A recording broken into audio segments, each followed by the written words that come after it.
स्वागत है आपका हमारे इस विशेष बुलेटिन में। मैं हूं रेशमा आपके साथ और मेरे साथ हैं मेरे सहयोगी शरद मुदगल। आइए हेडलाइंस पर नजर डालते हैं।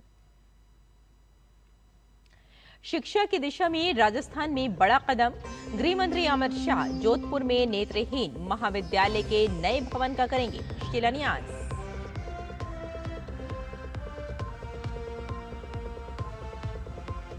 रक्षा मंत्री राजनाथ सिंह आज मोरक्को की 2 दिवसीय यात्रा पर बढ़ते रिश्ते को और मजबूत करने पर होगा फोकस।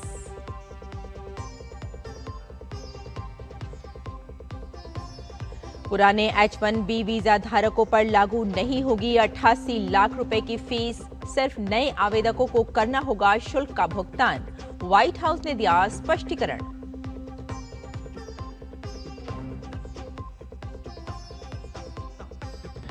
एशिया कप क्रिकेट के सुपर 4 में भारत पाकिस्तान के बीच दुबई में आज होगा दूसरा महामुकाबला। भारत की नजर पाकिस्तान के खिलाफ लगातार दूसरी जीत पर।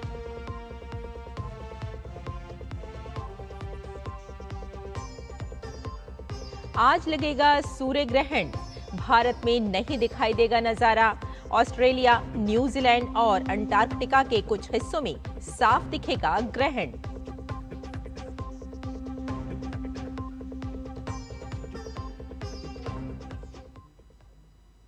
और अब समाचार विस्तार से। केंद्रीय गृह एवं सहकारिता मंत्री अमित शाह आज राजस्थान के जोधपुर का दौरा करेंगे। इस अवसर पर गृह मंत्री जोधपुर में नेत्रहीन महाविद्यालय के नए भवन का शिलान्यास करेंगे। इसके साथ ही नेत्रहीन विद्यार्थियों के लिए हॉस्टल और अन्य आधुनिक सुविधाओं का निर्माण भी किया जाएगा। ये महाविद्यालय नेत्रहीन और अन्य विशेष जरूरतों वाले बच्चों को शिक्षा और प्रशिक्षण प्रदान करने में महत्वपूर्ण भूमिका निभा रहा है। रक्षा मंत्री राजनाथ सिंह मोरक्को के दौरे पर दोनों देशों के बीच बढ़ते रिश्तों को और मजबूत करने पर फोकस होगा। एक्स पर राजनाथ सिंह ने बताया कि भारत और मोरक्को के बीच रणनीतिक तालमेल बढ़ रहा है। मैं इस बढ़ते रिश्ते को और मजबूत करने के लिए उत्सुक हूं। अपनी यात्रा के दौरान मैं अपने समकक्ष अब्दुल लतीफ लोदिया के साथ द्विपक्षीय बैठक करूंगा।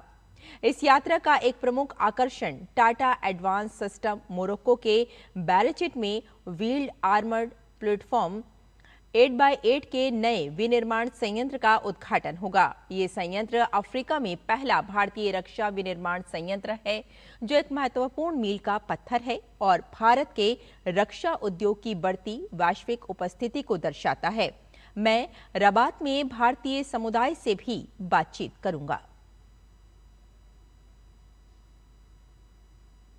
अमेरिका ने H-1B वीजा एप्लीकेशन फीस करीब 88 लाख रुपए करने की घोषणा पर कई स्पष्टीकरण दिए हैं।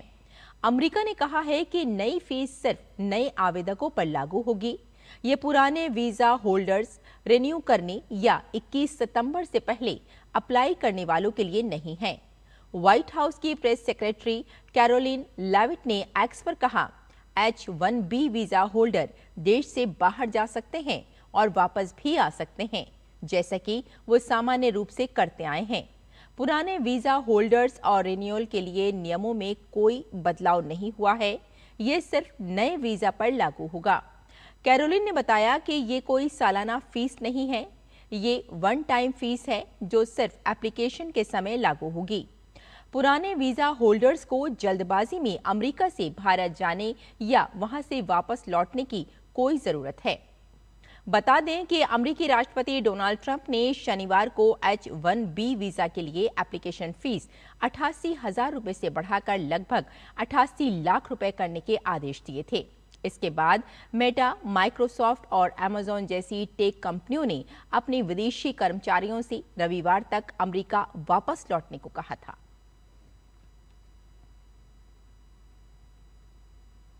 आज साल का आखिरी सूर्य ग्रहण लगने जा रहा है। भारतीय समय के अनुसार ये ग्रहण 21 सितंबर को रात 11 बजे शुरू होगा और 22 सितंबर की सुबह 3:24 तक रहेगा। यानी ग्रहण की कुल अवधि 4 घंटे 23 मिनट की रहेगी। आज लगने वाला ये आंशिक सूर्य ग्रहण होगा, जिसमें चंद्रमा सूर्य का केवल एक हिस्सा ढक देगा और कुछ जगहों पर आसमान में अर्धचंद्राकार सूर्य दिखाई देगा। ये ग्रहण मुख्य रूप से न्यूजीलैंड, पश्चिमी अंटार्कटिका और ऑस्ट्रेलिया में दिखाई देगा। हालांकि ये ग्रहण भारत में दिखाई नहीं देगा। इस खगोलीय घटना को वैज्ञानिक और ज्योतिषीय दोनों दृष्टियों से महत्वपूर्ण माना जा रहा है।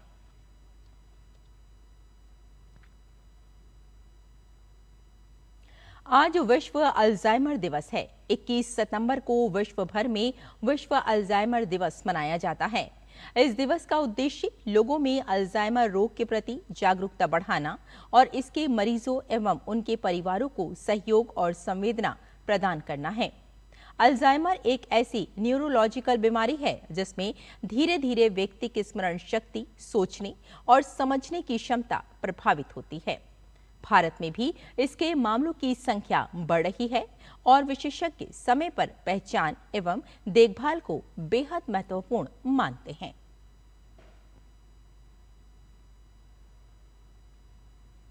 और एशिया कप क्रिकेट टूर्नामेंट के सुपर 4 के दूसरे मैच में आज भारत का सामना पाकिस्तान से होगा। टीम इंडिया अपने ग्रुप में तीनों मैच जीतकर शीर्ष पर रहते हुए सुपर 4 में पहुंची है। वहीं पाकिस्तान को ग्रुप चरण में 3 मैचों में से 2 में जीत और 1 में हार झेलनी पड़ी है। ग्रुप स्टेज में पाकिस्तान को भारत के हाथों पराजय मिली थी। टीम इंडिया को एक बार फिर शुभमन गिल और अभिषेक शर्मा की सलामी जोड़ी से शानदार शुरुआत की उम्मीद होगी। वहीं जसप्रीत बुमराह की भी टीम में वापसी होगी। वे टीम की आक्रामक गेंदबाजी की अगुवाई करते नजर आ सकते हैं। टीम इंडिया की नजर एशिया कप में पाकिस्तान के खिलाफ लगातार दूसरी जीत दर्ज करते हुए फाइनल की राह आसान करने की होगी। वहीं पाकिस्तान की कोशिश भारत के खिलाफ पिछले मुकाबले में मिली हार का बदला लेने पर टिकी होगी।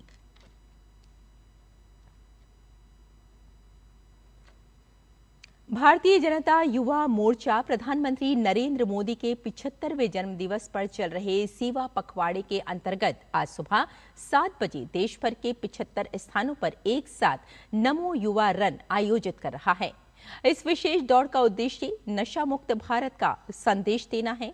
इन रन में कई केंद्रीय मंत्री, मुख्यमंत्री और उप मुख्यमंत्री भी हिस्सा लेंगे।